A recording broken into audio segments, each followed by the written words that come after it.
아멘. 하나님께 영광을 돌립니다. 사랑하는 우리 행복의 동산 송포교회 성도 여러분, 오늘도 잘 오셨습니다. 너무 감사합니다. 날이 갈수록 우리 교회 성도들이 너무 존경스럽고 너무 귀하고 너무 사랑스럽습니다. 그래서 주일이 기다려집니다. 그리고 여러분을 보면 너무 행복합니다. 어제 우리 사랑하는 성기승 권사님 천국으로 환송하는 장례식을 거행했습니다. 코로나19 이후에 참으로 안타까운 것은 우리 성도들이 병원에 입원을 해도 인생의 가장 힘드는 그런 순간에 찾아가서 신방하고 기도해주고 그런 것을 할 수 없는 안타까운 현실이 되고 말았습니다. 심지어는 임종을 해야 되는데 그 마지막 임종 예배, 임종 기도하는 것도 허락하지 않는 안타까운 현실입니다. 그런데 우리 성기승 권사님은 그래도 병원 생활을 그리 오래 하지 않았어요. 예배 나올 때마다 안수기도 해달라고 요청을 해서 제가 자주 늘 안수기도 해드렸습니다. 그리고 병원에 있다가 잠깐 나왔을 때 집에 왔으니까 또 예배 드리달라 그래서 가서 또 예배 드렸습니다. 그리고 지난 주일날 아무래도 좀 더 오래 있기가 어려울 것 같다 그래서 주일 예배 마치고 장로님들이랑 가서 임종 예배를 드리러 갔습니다. 다행히 이 요양병원에서 남편 되시는 이천만 장로님하고 저하고만 들어가게 해서 그곳에서 마지막 임종 기도를 했습니다. 하나님의 손에 위탁하는 기도를 하는데 얼굴에 산소 호흡기를 끼고 있음에도 불구하고 얼마나 피부도 곱고 뽀얗게 이쁜지 제가 또 물었습니다. 권사님, 내가 누군지 알겠어요? 목소리 들려요? 그러니까 이렇게 알아듣더라고요. 그렇게 해서 임종 기도를 지난 주일날 오후에 병원에 가서 할 수 있었습니다. 얼마나 감사하고 다행한 일인지 모릅니다. 그리고 지난 수요일날 새벽 예배를 드리는데 어떤 사인이라 그럴까 느낌이라 그럴까 우리 주님께서 권사님을 불러가시겠구나 하는 그런 마음이 들어서 새벽기도 드리는 그 말씀을 전하고 제가 이렇게 마지막으로 기도할 때에 그때 영혼 구원을 위해서 하나님 품에 편안하게 안식하도록 간절하게 또 열심히 기도했습니다. 그랬더니 한 2시간쯤 지나고 나서 주님 품에 안겼다 전화가 와서 받았습니다. 저는 이번 장례를 집례하면서 모두 5번 예배를 드렸습니다. 저도 상해 장례식은요 육체적으로 힘드는 건 아닌데 하여튼 힘들어요. 그 슬픔에 같이 해서 그런지 어쩐지 모르겠지만 그러나 목회자로서 성도가 이렇게 마지막 가는 길을 이 슬픔 가운데 있을 때에 그렇게 함께 그리고 마음껏 정성을 다해서 보낼 수 있다는 것이 너무 감사하고 또 너무 행복했습니다. 요즘 장례식 나도 그렇게 여러 번 갈 수도 없어요. 그런데 또 하나님 은혜로 그렇게 했습니다. 제가 어제 장례식 할 때도 그런 간증을 했습니다만은 우리 교회가 한 15, 16년 전에 아프리카 선교지를 갔다 오면서 이집트 이스라엘 성지 순례를 했습니다.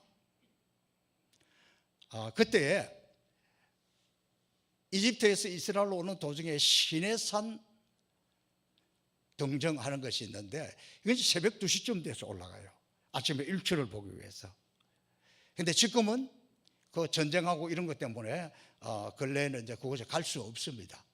그것이 아침은 너무너무 놀랍습니다. 그런데 우리 성기승 권사님하고 몇 분은 새벽 2시에 올라가고 이러니까 못 갔습니다.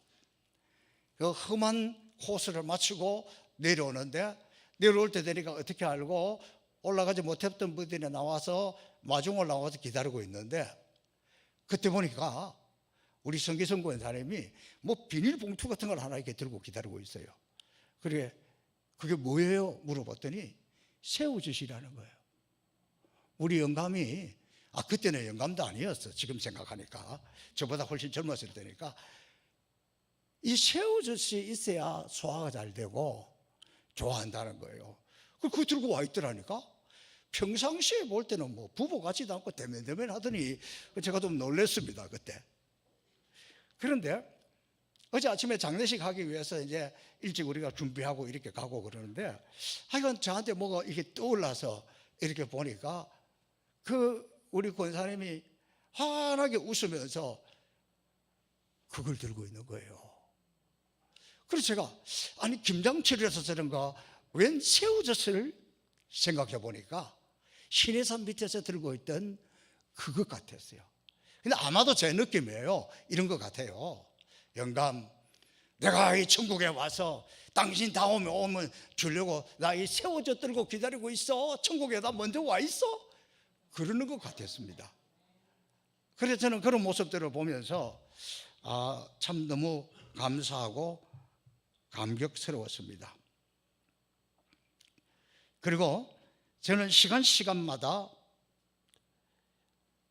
무슨 설교를 하고 무슨 기도를 하고 그랬느냐 그러면 제일 강조한 것은 자녀들이 어머니가 가는 이 마지막 모습을 보고 천국으로 정말 하나님 앞에 서서 믿음의 대를 이어가도록, 그걸 어쩌면 자녀들이 부담스러웠을지도 모릅니다. 그러거나 말거나 저는 계속해서 그렇게 했습니다. 그런 기도의 응답이 맺혀지기를 여러분도 기도해 주시기를 바랍니다. 그리고 우리 권사님께서 평상시에 젊었을 때부터 오살리 기도원에 가서 열심히 기도를 많이 하고 그랬는데, 그곳에 납골당을 만들어 놔서 그곳에 갔으니까 좀 마음이 참 편하겠다, 좀 위로가 되는데, 그거는 아무것도 아니죠. 천국에서 주의 품에 안겨서 영원히 영생봉당 누리는 것을, 그곳에서 영원히 지낸다는 것이 무엇보다 가장 큰 위로였습니다. 저는 앞으로도 우리 성도들이 어려움을 당하거나 힘든 일이 있거나 이럴 때에는 같이 함께 있음이 기쁨이요, 즐거움이요, 행복이라는 것을 말씀드리고 싶습니다. 지난주에 기독교 방송 노컷 뉴스에 보니까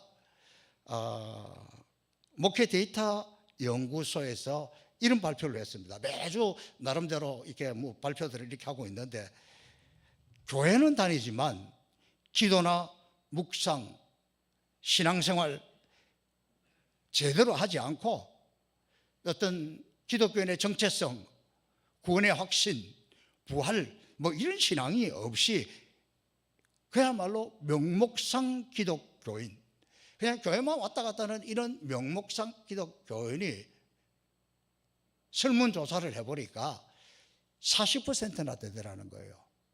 거기다가 교회 나오지 않고 신앙생활 한다는 가난한 교인들까지 합하면 50% 정도, 절반 정도 된다는 거예요. 여러분, 이것이 한국교회 위기 가운데 가장 중요한 대목입니다. 교회는 다니지만 명목상 교인이요, 신앙의 기초가 전혀 되어 있지 않다는 겁니다. 왜 이럴까요? 오늘 초대교회 안디옥 교회를 통해서 우리가 이것을 배울 수 있으면 좋겠습니다. 교회의 기초, 그러니까 콘크리트 벽을 얼마나 튼튼하게 했느냐, 그게 교회는 건물이 아니라 사람입니다.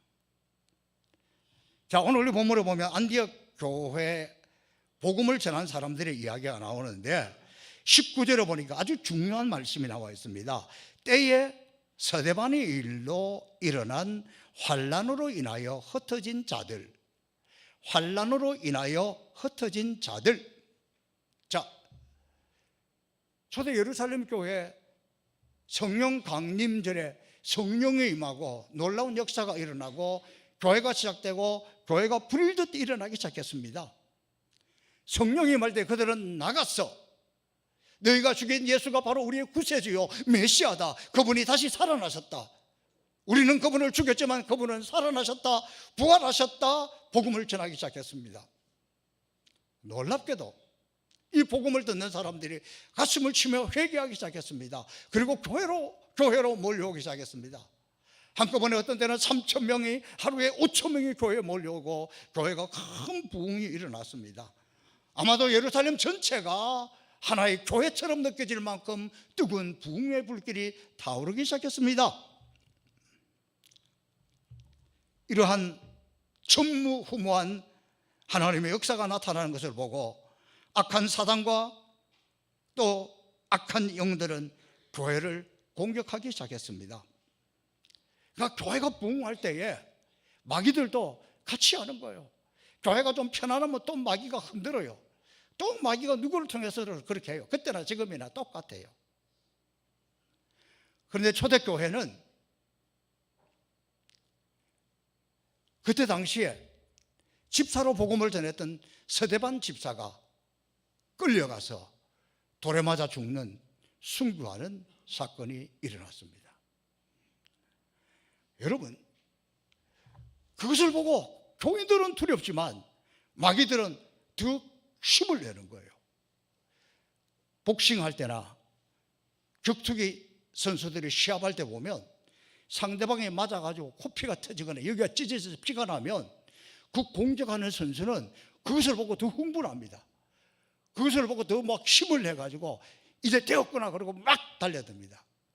마귀도 사단의 세력도 초대교회가 서대반이 돌에 맞아 죽는 피 흘리는 모습을 보면서 피 맛을 보고 더욱 정교하게, 더욱 공격적으로, 더욱 핍박하기 시작했습니다. 아, 기선 잡았다, 이제 됐다.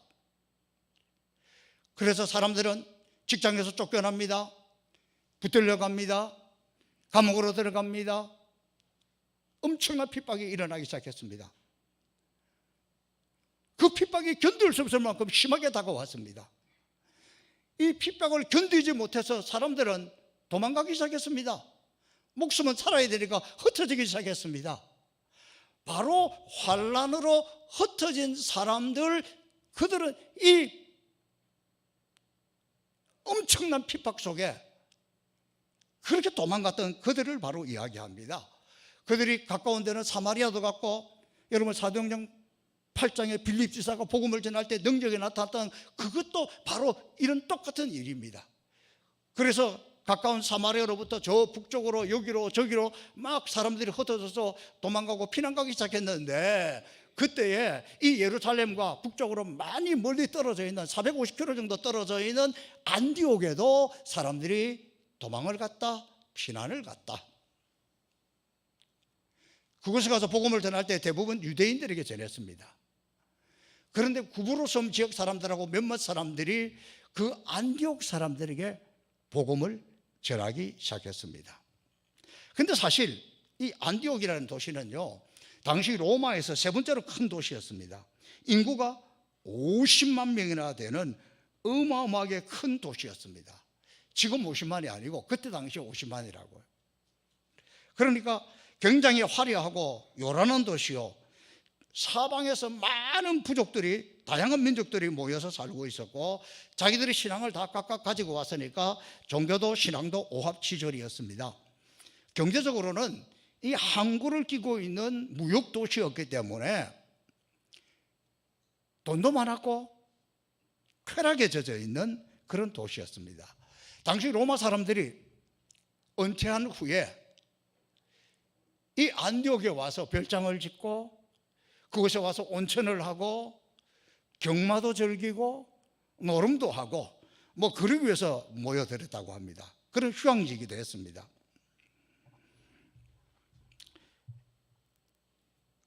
영적으로 보면 겉으로는 화려하지만 영적으로는 폐허와 같은 도시였습니다.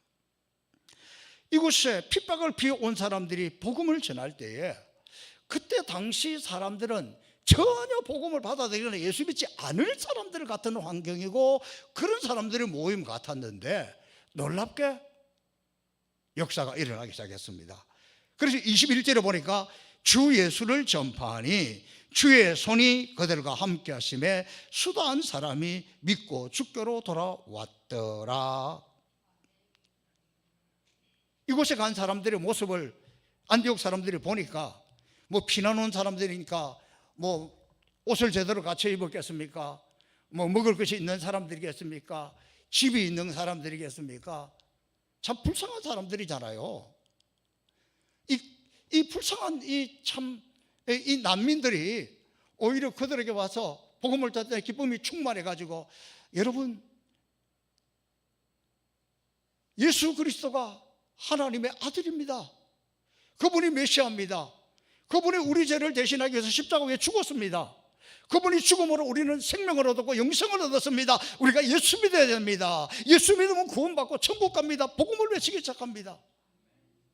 그런데 그때 주의 손이 그들과 함께 했어. 놀랍게 사람들이 교회로 몰려오는 역사가 일어났습니다. 그래서 예수 믿는 사람들이 몰려와서 그 교회가 세워지는 거예요. 그게 안디옥 교회라는 거예요. 이 안디옥 교회가 우리 기독교 역사에 아주 유명한 것은 처음으로 선교사를 파송한 교회예요. 예루살렘 교회가 선교사를 파송한 게 아니에요. 이 안디옥 교회가 바울과 바나바를 선교사로 파송했기 때문에, 여러분, 전 세계 어느 도시를 가도 안디옥 교회라는 교회 이름을 가진 교회가 다 있어요. 인천에도 여러 개 있어요. 왜냐? 이 안디옥 교회가 그렇게 유명한 교회고 안디옥 교회를 본받고 싶다는 것이겠죠. 자, 어떻게 이렇게 짧은 시간에 안디옥 교회는 놀라운 부흥이 일어났을까요? 그것은 간단합니다. 그곳에 가서 복음을 전한 사람들은 큰 희생을 치른, 고통을 당한, 예수님 때문에, 복음 때문에 쫓겨다닌 희생한 사람들, 값비싼 대가를 치른 사람들이기 때문에 그들이 복음을 전할 때 이런 역사가 나타났다는 거예요. 쉽게 말하면 이들은 예수님 때문에 거지가 되었고, 예수님 때문에 도망자가 되었고, 예수님 때문에 신체 망친 사람들이에요.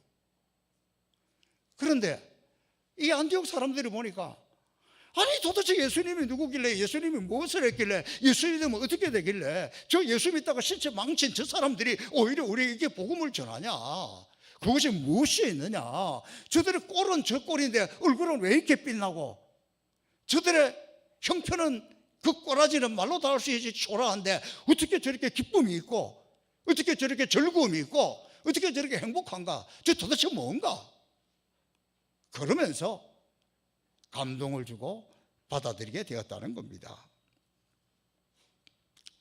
이들에게 남아있는 것이라면 목숨 하나밖에 없어요.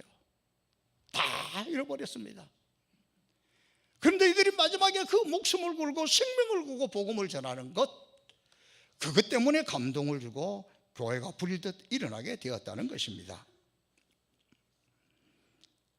사랑하는 성도 여러분, 저는 오늘 이런 모습을 보면서 초대교회가 이렇게 희생을 감수하고 목숨을 걸고 복음을 전하고 믿음으로 나갈 때 전도가 되고 사람들이 몰려왔는데, 오늘 우리는 이런 희생이 없어서 그렇지 않은가?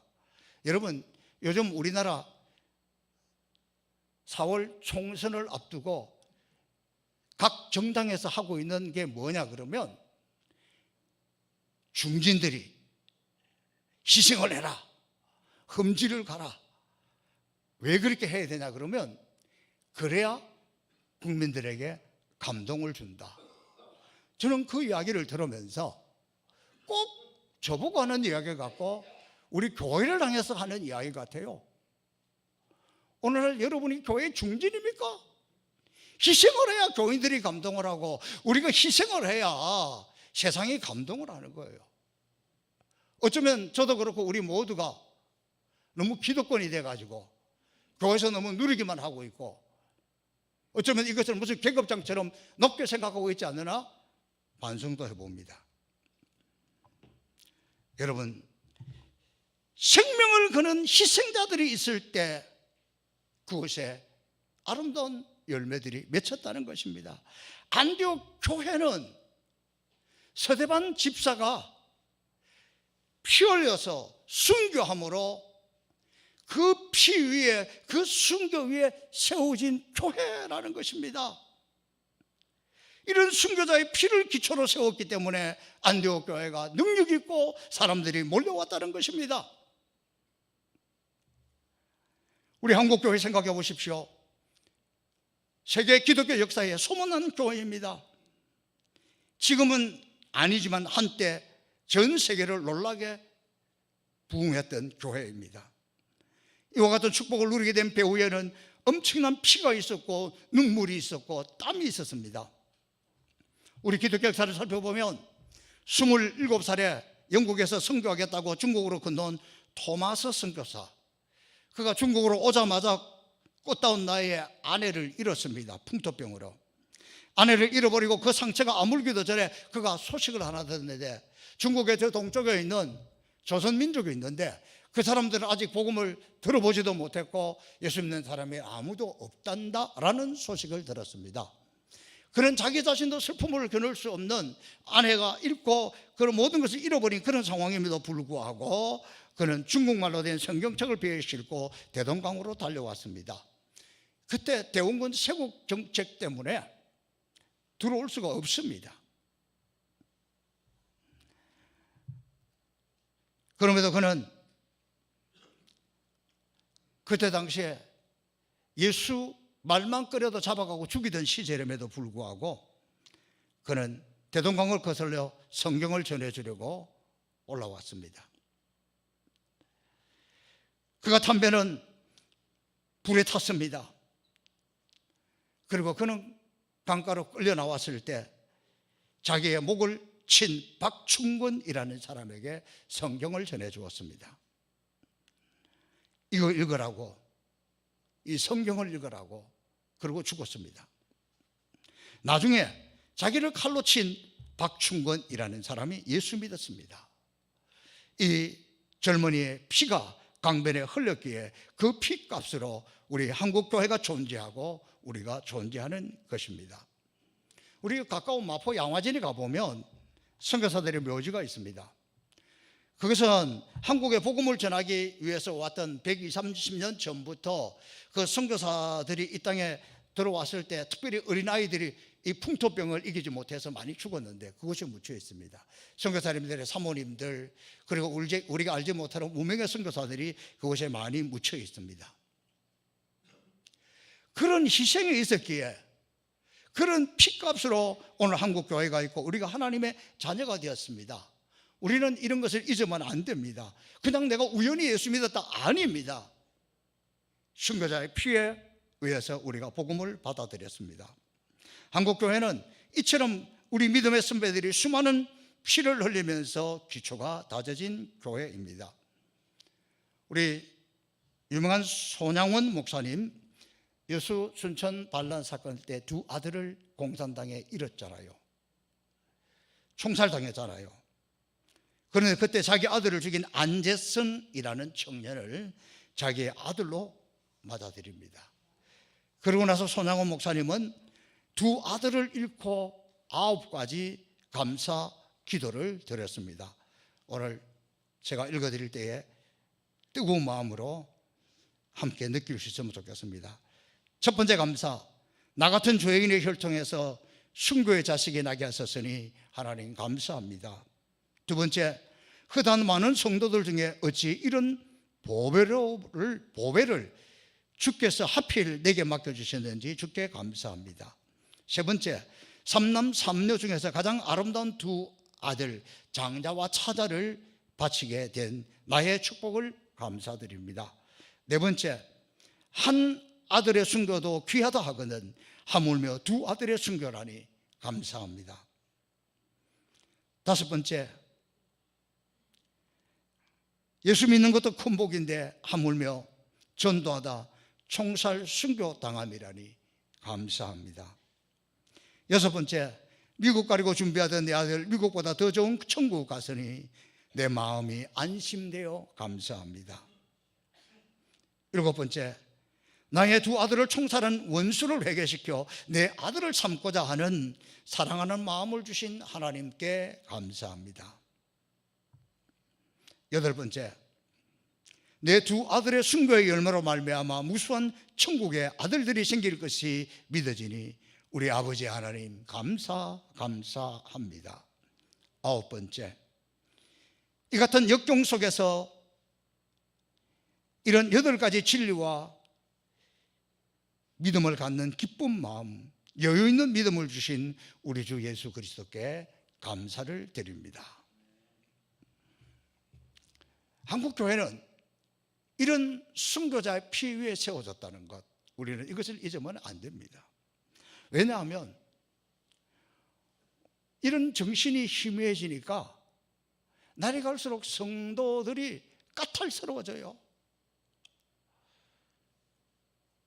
뭐 조금 봉사하려고 해도 얼마나 까다로운지 몰라요. 얼마나 말이 많고 튕기고 그냥 좀 그래요. 왜 이럴까? 우리 아무리 핍박이 없어서 그런 것 같아요. 제가 돌아보니까 제가 어린 시절에 우리 또래들만 해도 여학생들은 교회 나오려고 그러면 교회 나오다가 아버지한테 잡혀가지고 막 머리카락 잘리고 성경책 있으면 뺏어가지고 아궁이 속에 집어 던져놓고 쫓겨나기도 하고 얼마나 그런 일이 많았는데, 그때는 뜨겁게 신앙생활하고 열심히 전도했는데 오늘 너무 평안해지고 오늘 너무 좋아지니까 우리가 그런 게 다 사라져버렸어요. 순교는 고사하고 섬김도 봉사도 순수하게 참 정성으로 열심을 다해서 그렇게 하려는 것이 점점 보기 어려운 시대인데, 그래도 우리 행복의 동산 송포교회는 안 그럴 것 같아. 다른 데는 그래요. 이게 우리 현실입니다. 여러분, 아프리카에서 평생 선교 사역을 하던 선교의 개척자 리빙스턴, 그는 16년간 밀림에서 선교하다가 잠시 본국으로 귀국을 했습니다. 16년 동안 그는 27번째 말라리아에 걸려서 아주 사선을 헤매다가 아직 회복도 되지 않은 연약한 몸을 가지고 영국으로 귀국했습니다. 그때 그의 모습은 이 한쪽 어깨는 사자에게 물려가지고 이 팔이 덜렁덜렁하고 있었고 또 그 말라리아로 아주 죽어가고 있는 그런 모습이었습니다. 그런 모습으로 그가 캠브리지 대학에서 설교를 한 일이 있습니다. 그때 설교한 내용 중에 이런 이야기가 나옵니다. 나는 하나님께서 아프리카로 들어가 그곳에 있는 영혼들에게 복음을 전하게 하신 일, 그 일을 위해서 나를 불러주셨다는 것을 놓고 즐거워하지 아니한 날이 없었다. 나는 그날 하루하루가 매우 즐거웠다, 행복했다. 우리 가운데 하나님께서 나를 행복에서 송포교회 찬양대로 세워주신 것에 대해서 나는 어느 한순간도 행복하지 않은 순간이 없었다. 하나님의 나를 행복의 동산 송포교회 장로로, 권사로, 안수집사로, 구역장으로, 교사로 그 세워진 것을 생각하며 너무너무 감사하고 너무너무 행복했다. 그런 고백입니다. 사람들은 내가 그곳에서 많은 희생을 한 것으로 생각하고 말을 합니다. 그러나 도무지 갚을 수 없는 하나님께 큰 빚을 진 자가 내가 한 것은 조그마한 빚을 갚았을 뿐인데 이것이 어떻게 희생이라고 말할 수 있겠습니까? 장차 영광스러운 소망과 복된 상급 약속을 받고 있는 우리가 어떻게 그것을 희생이라고 말할 수 있겠습니까? 절대로 희생이 아닙니다. 그것은 오히려 특권입니다. 모든 것은 우리 안에 그리고 우리를 위해 나타낼 영광과 비교할 때에 아무것도 아닙니다. 나는 결코 희생하지 않았습니다. 이런 심정으로 전도하고 선교했다는 것이죠. 저는 리빙스턴의 이 말에 깊이 공감합니다. 제가 아프리카 선교한다고 아프리카 우간다로 21번을 다녀왔습니다. 그런데 다른 목사님들이 저를 보고 너무 정말 대단하다고 막 칭찬을 합니다. 그러나 오늘 리빙스턴이 한 말 그대로입니다. 희생인 줄 알고 했는데 돌아보니 희생이 아니라 특권이었습니다. 세상에 그런 특권을 누린 사람이 얼마나 있겠습니까? 무슨 희생입니까? 저는 특권입니다. 제가 우리 형봉산 성포교회에서 사역하는 것도 특권 중에 특권이라고 생각합니다. 너무 특권을 누리다가 천국 가서 받을 상이 없을까 걱정스럽기도 합니다. 그래서 회개하는 마음으로 오늘 이 말씀도 준비했습니다. 우리 형봉산 성포교회는 저 아프리카에 있는 우리 모든 민족 신학교, 초등학교, 유치원 그런 사역을 하고 있습니다. 아프리카 우간다는 영국의 식민지로 살았기 때문에 영어를 많이 쓰고 또 미국 교회, 유럽 교회들에 와서 복음을 전했습니다. 그런데 우리 신학교가 특별한 것은 우리 신학교는 한국 선교사님들이 가서 완전히 한국식 영성을 가르쳤습니다.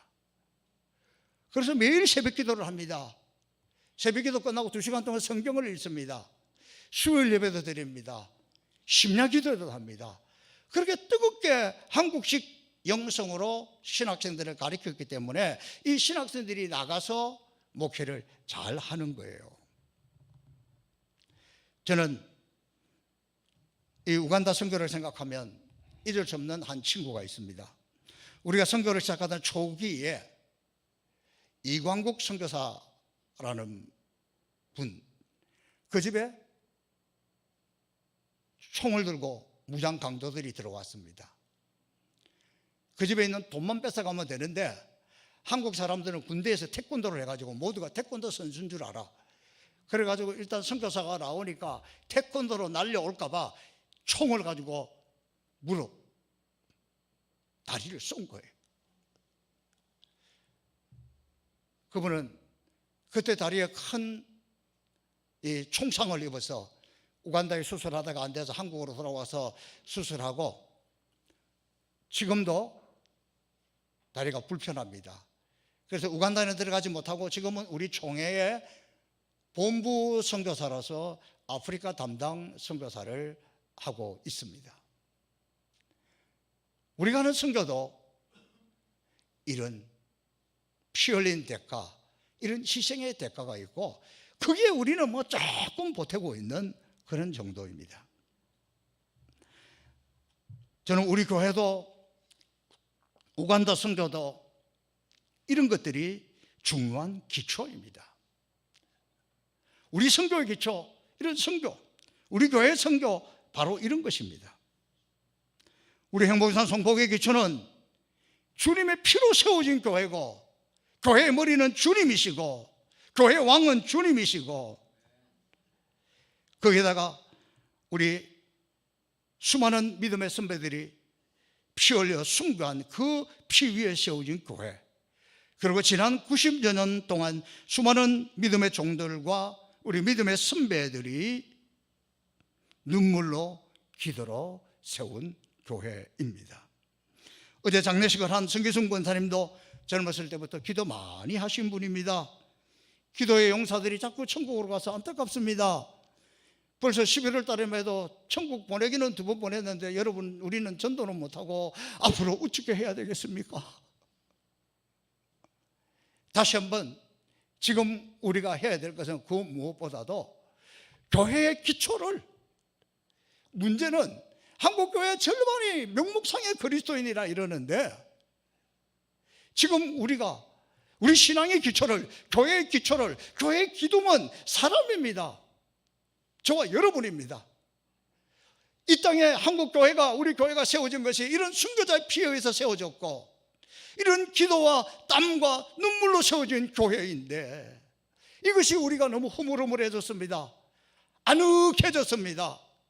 교회 와서 뭔가만 자꾸 특권을 누리려고 하고 뭐 조금 해도 얼마나 말이 많고 따지고 이렇게 되어버렸어요. 왜? 순교 정신이, 기초가 흔들렸어. 그렇게 흔들리다가 보면 누가 조금만 하면 나가버리고 쓰러져 버리고 이렇게 되는 거예요. 그러므로 지금은 우리가 그 무엇보다 우리가 내실을 다져야 되는데 그 내실이라는 게 그 무엇이 아니라 저하고 여러분이 교회의 기초를 튼튼히 세우는 사람들, 여러분, 누군가 우리 교회 왔을 때 이름 없이 헌신하고 충성하고 눈물로 섬기고 봉사하는 그런 것을 보면서 이 교회는 참 기초가 든든하다, 그렇게 이야기합니다. 우리가 선교하는 모습을 보면서, 목숨 걸고 선교하는 그 모습을 보면서 이 행복의 산서 송포교회는 아주 교회가 정말 참 든든하다, 단단하다, 기초가 분명하다, 이렇게 선교하는데 열심히 하다니. 여러분, 선교하는 것이 왜 대단하냐 그러면 그것은 피와 같은 돈을 가지고 와서 주고 오면 끝나는 거예요. 우리가 받을 게 아무도 없어요. 아무 대가가 없어요. 복음을 위해서, 주님을 위해서 던져 주고 오는 것 뿐이에요. 그래서 그것이 소중한 겁니다. 지난 주일 우리 추수감사절 헌금으로 조금 부족하긴 하지만 내년 2월 우간다에 있는 우리 신학교 모든 졸업생들, 가난하고 힘든 목회자들을 섬기고 졸업식을 준비하고 그렇게 사역할 것을 생각하니 너무너무 감사하고 함께해 주신 우리 성도들이 너무 고맙습니다. 저는 우리 성도들이 저하고 같은 마음을 품고 해준다는 사실 앞에 정말 눈물이 납니다. 너무 여러분 고맙습니다. 교회가 크냐 적으냐, 사람이 많으냐 적으냐보다 더 중요한 것은 우리가 주님을 위해서, 우리가 복음을 위해서, 우리가 선교를 위해서 하나가 된다는 것, 그것보다 더한 기쁨과 행복함이 어디가 있겠습니까? 사랑하는 성도 여러분, 우리 행복산 송포교회 기초에 이런 순교와 선교가 깔려 있습니다. 우리 교회가 선교하면 반드시 교회 기초가 더욱 튼튼해지고 견고하게 될 줄로 믿습니다. 많은 예산을 이곳에 하는 것이 아니라 그곳에 흩어버릴 때에 내 식물을 물 위에 던지라 주님의 말씀에 순종하며 그렇게 표신하지 않게 던져버릴 때 주님은 우리의 기초를 더 단단하게 세워줄 줄로 믿습니다.